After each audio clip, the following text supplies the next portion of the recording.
Can you dig it? 2:39 p.m. on Tuesday, October. It's October 31st. Happiest of Halloweens to you.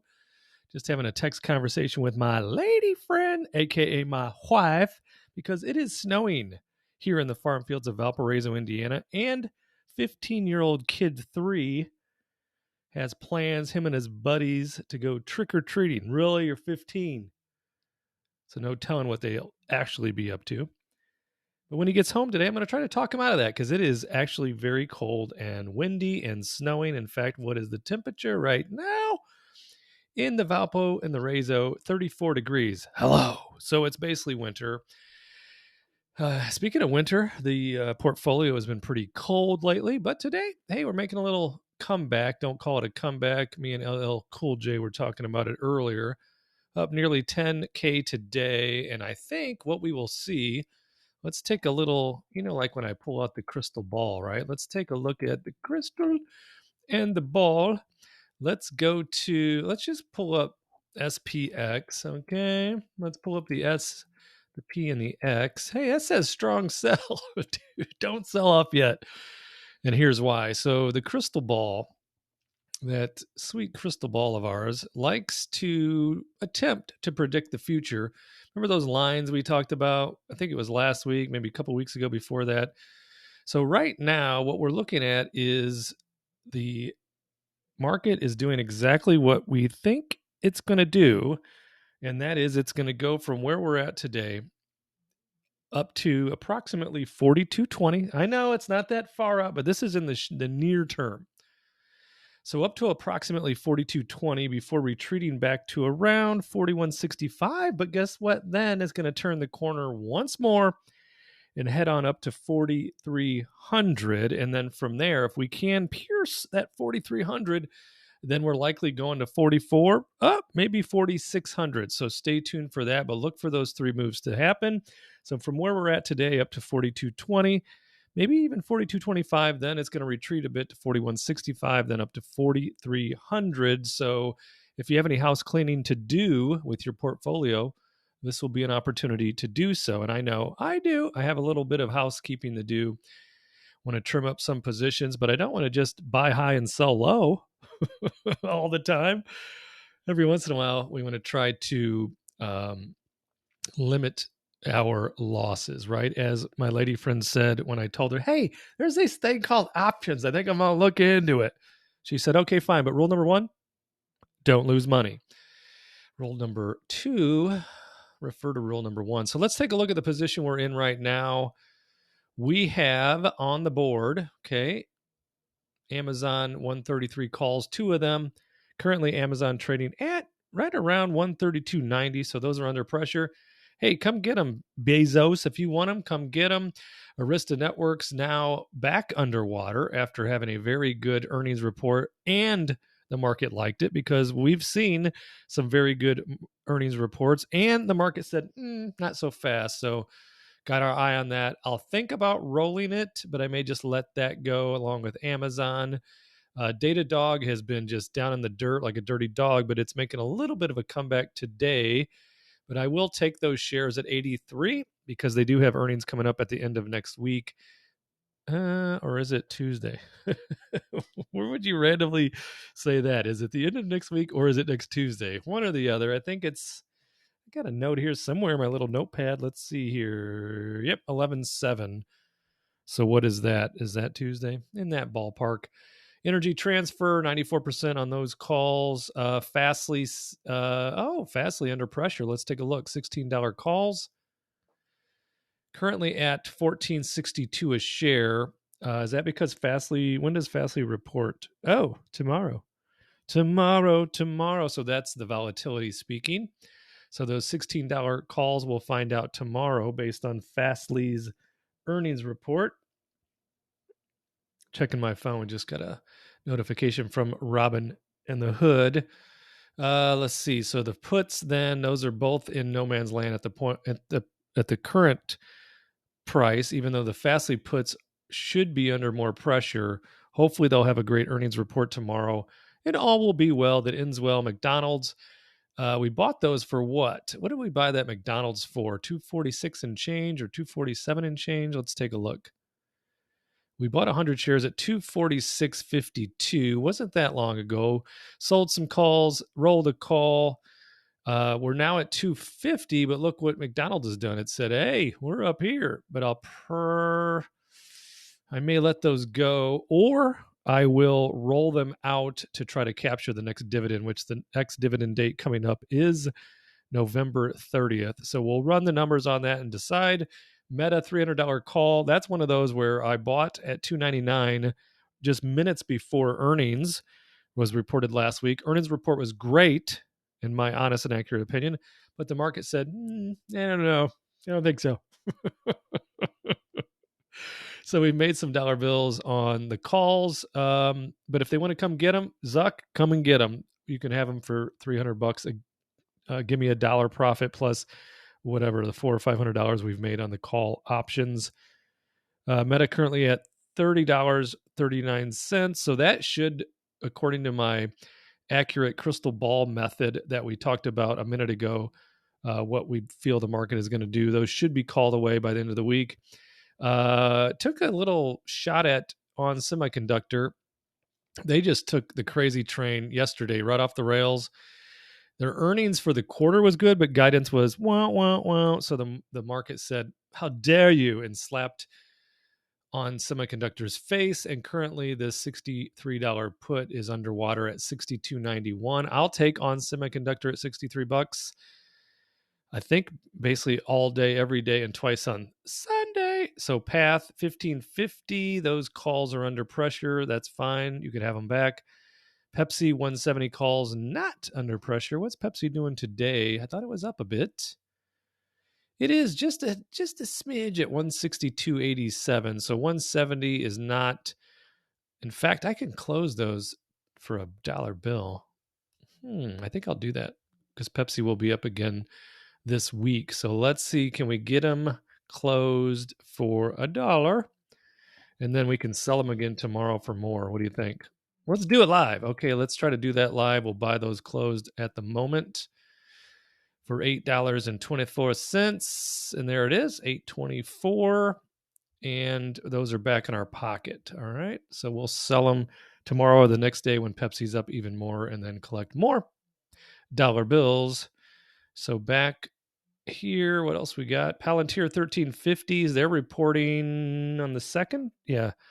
So they're reporting on the 2nd. So these, even though Palantir has been weeble wobbling, currently under $15 at $14.88. I think we're going to be fine on the 1350 because I really feel strongly the earnings going to be really good, but it doesn't mean the market is going to say, yeah, you're right.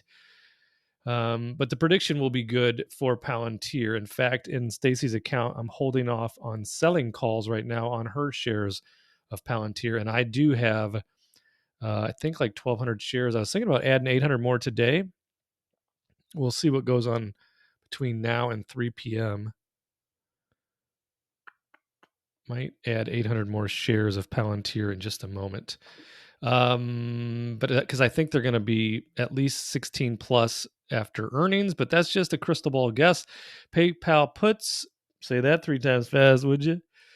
What are they doing? They should be fine, yeah? 165 on PayPal, so $50 puts are good. Refresh this screen over there real quick. Where are we at? Also, Starbucks calls. The reason I put an extra $1 on there is because I want to go ahead and hold Starbucks through their next ex-dividend date. Let me go to where is the Starbucks? November 9th. So we'll let these, depending on what Starbucks is doing Friday, which it should be up, I don't think it's going to have pressure on, there'll be pressure on the 96, but I don't think it will exceed 96. Then we'll probably roll it out and up again just to lock in potential upside on share appreciation, but to then earn that next ex dividend, or to accomplish the next ex dividend date, so we can put those dollar bills from the dividend in our pocket. Because what do they pay?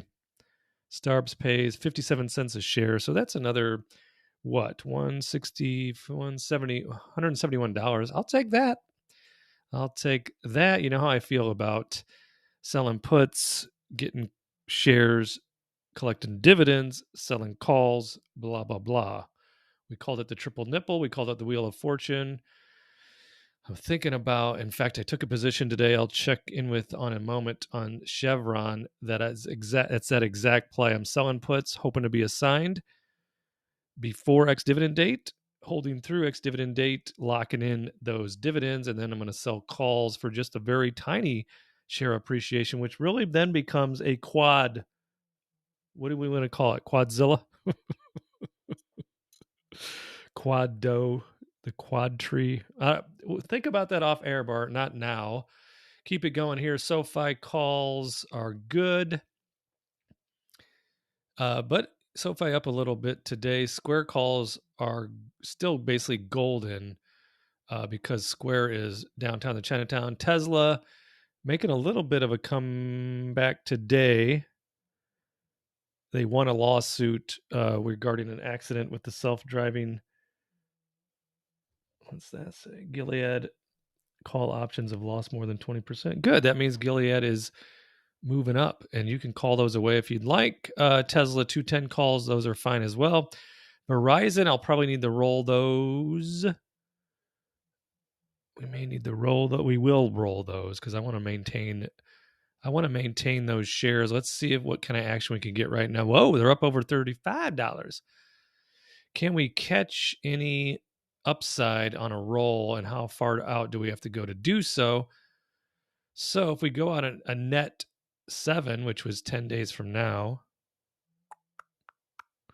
we cannot add any to our upside. So right now we're at 34.50. If we wanted to go to 35 and not pay a debit, got to cover this 77-cent debit. So we're just about there on the 17th. Yeah.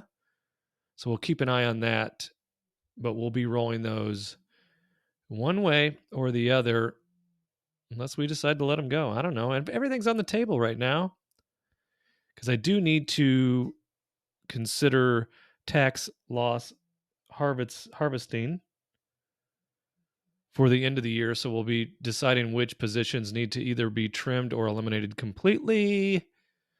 Win calls, the last position on the board, those are up. So that means Win is currently at 87.75. Talk about a dog. I was thinking those were going to be called away recently, and they're just double dog daring me. Did they already report? I don't think so. Or don't. Let's see here. Let's go here and see Win. Win is Win reporting earnings. Or did they report? How would I miss that? No, it's coming up on the 9th. Put that in your little notepad. Win. Okay, so that's our play. We will roll those into earnings, collecting that IV action. And they don't pay much of a dividend, but while we're at it, they should have ex dividend in the middle of the month according to that. So it would be 3 months later, right? If you go to the history, we'll see when they paid that November, or when the November ex dividend date was last year. And it was the 13th. Oh, wait, that wasn't last year. They actually just got back to paying regular dividends, and that's why they're just coughing up very little on the divvies. But it should be middle of November-ish, the next ex-dividend date, because if we're going to be around, we may as well stick around to stuff a few more dollars into our Velcro unicorn wallet. And that would be that for all of the trades expiring this week. I do have a 6 call options on the board pending. I'm going to hope that Canadian Solar, because Solar's just got its cookie bag caught in the cookie jar right now.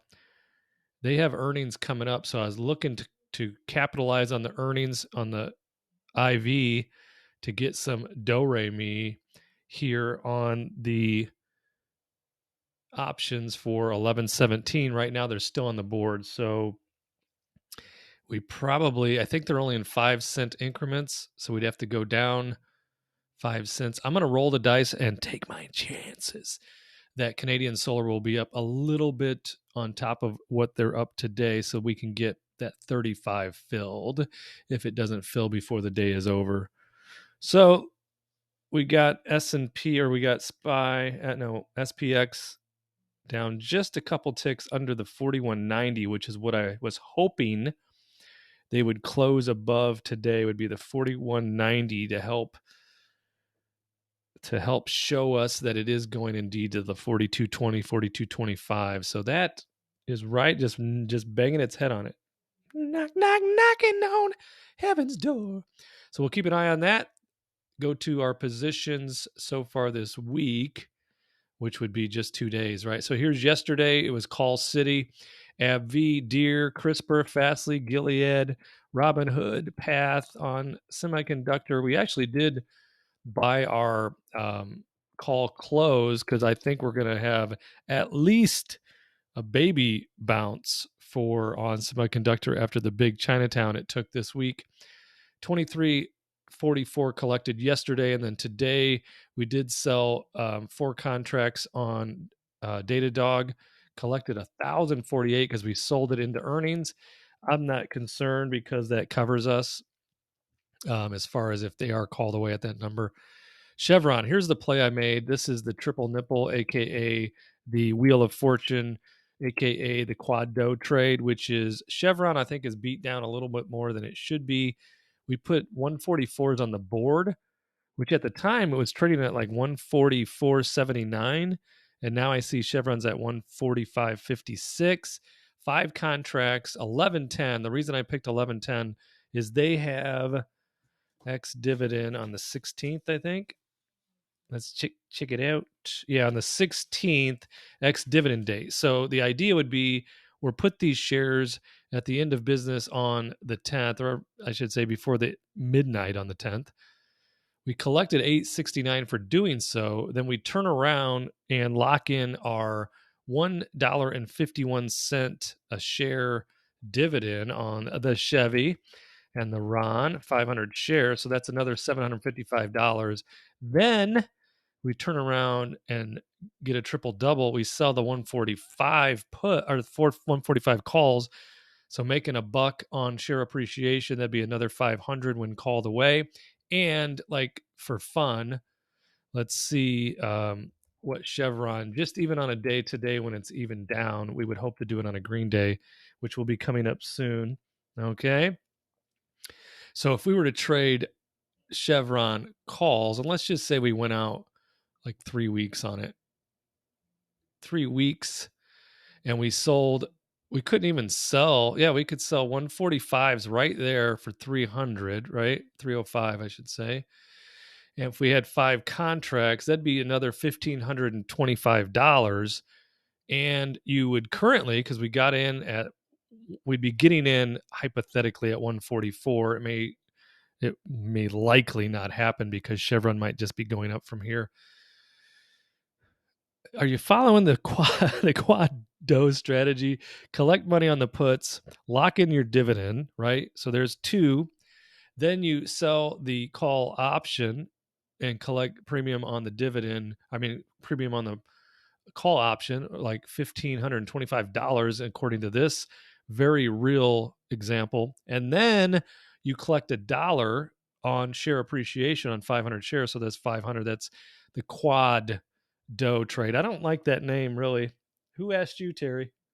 Well, you did. You're always asking me. We'll come up with a better name for the do re mi quad. Maybe it's called the money tree. I like that. Money doesn't grow on trees. In this type of trade, it does. So that would be the money tree trade right there. And we'll keep an eye on what happens. Because if you're not put the shares, then you just keep all of that dough in your pocket and look for the next opportunity to find a company you want to own close to ex-dividend date where you can still be at least a week, preferably 10, 14 days out to get some premium on the put action, collect those shares the following week or a couple days later, whatever the case may be. You lock in your ex-dividend date, immediately sell calls for hopefully one strike above where you were when you were assigned the calls, and then collect that premium. Why are, it isn't confusing, right? You get it? Leave a comment below that says that makes sense. It sounds like Fantasyland, but it does make sense. I like Fantasyland. That's basically where I live, is Fantasyland. All right. Market closing any second now. Thanks for tuning in. Hope you enjoyed your time with me today, and I will see you in the next video.